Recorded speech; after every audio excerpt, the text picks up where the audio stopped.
Mark Leslie Norton, better known as Mark St. John, is best known for his brief stint with the band Kiss. He joined the band in 1984 to record the album Animalize, replacing Vinnie Vincent on guitar. Before Kiss, Mark St. John had been a guitar teacher. He played jazz and classical music. Here's what a friend of Mark's recalls. Mark was my good friend, and I helped him record his demo and play drums triggering a Linn drum. Mark did not bounce around with other bands before Kiss. He taught at Lear's Music in California and studied with Alan Holdsworth. He was very much a jazz guitarist from the progressive or fusion style of guitar. Mark St. John left Kiss primarily due to a combination of health issues and personality clashes with Paul Stanley and Gene Simmons. He later confessed that his medical condition had been a cover story, saying the arthritis thing was really a cover-up for the other reasons. You know what I'm trying to say? Apparently, Mark meant the stress he experienced while working in Kiss. He actually called his time working with Kiss as the worst time of my life. This stress stemmed from interpersonal conflicts and feeling of mistrust. In a later interview, St. John stated, "Every day was lies and deceit, all kinds of little weird things. Every day was like a little test or mind games. You know what I mean? And that the band had an either our way or hit the highway attitude."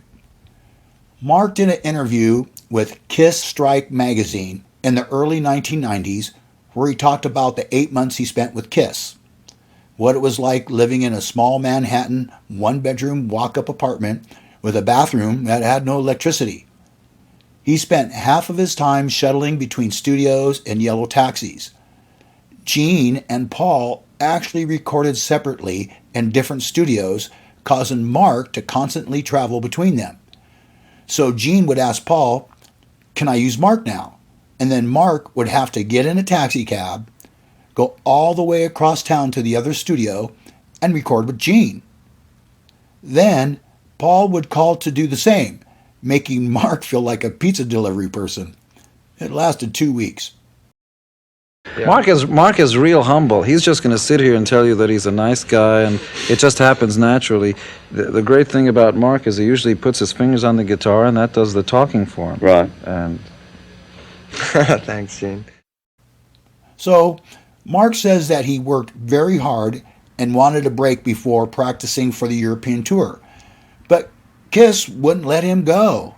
After persistent request, they finally allowed him to go back to California, and that's when Mark St. John woke up with inflammation in his hand. He believed the stress caused it. Before Kiss, he played violin concertos on the guitar, and he was okay. But now his hand started to swell. According to St. John, people thought that being in the band means everyone is equal, but that's not true. While others may believe everyone shares equally, he only got a few crumbs. It was much different from when Ace Frehley and Peter Criss were in the band. He was just a hired hand.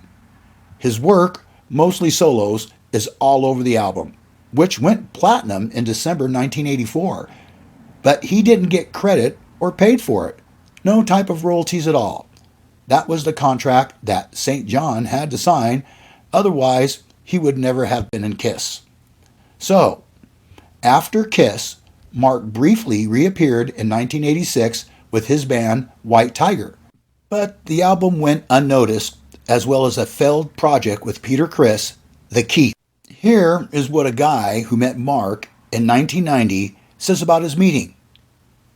"I met Mark in LA at a studio where he was living around 1990. We were slated for an accumulative album, Diamonds in the Rough, financed by John Cleese of Monty Python. Mark had about 40 guitars all displayed in the studio and was willing to let us play them at first. I was surprised and amazed at why he would be living as a bum in a studio, and yet he was Kiss's ex-guitarist. He did have his Kiss Platinum record on the wall, and grew to be a bit aggressive and insulting at us from San Francisco, who came into the studio to master a song. After he discovered that we had no idea who he was, I was never a Kiss fan, we had no idea of what was going on.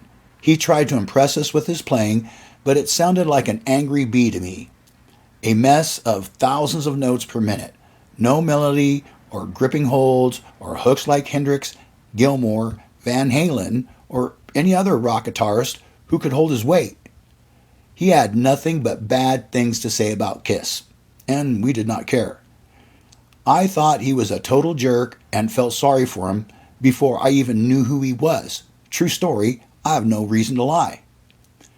When Mark and Peter started sending their demo, credited as Peter Criss, to all the record companies would send them a little letter back, and the response was, "We really like what you are doing, but at this time we are looking for something different." By early 1991, the difficulty shopping the demo and St. John's need to get on with making a living led to friction between Chris and him, and he left the band. Jimmy Hefner, who knew Mark, says, "I was a manager of Lear's Music, Garden Grove, when the call came in. We had to reschedule all of Mark's students so he could fly to New York. His band was called Front Page at the time. They played KNAC nights at the Red Onions and Joshua's Parlor. Mark Norton had a very smart-ass wit about him. It's no wonder he rubbed the Kiss guys wrong. It was his way of getting along. I ran into him going through the trash bin at my apartment complex in 1998. He was homeless and unkept. I'll never forget that feeling when I realized the transient I was looking at was our #1 guitar teacher, Mark Norton. Rest in peace, Mark."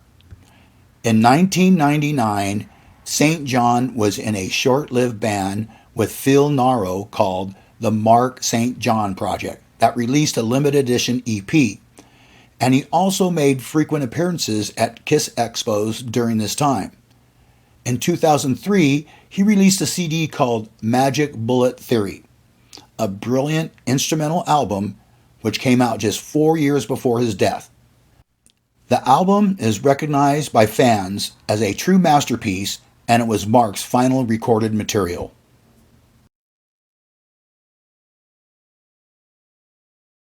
Hey guys, if you liked this video, please subscribe, hit the like button, and leave a comment.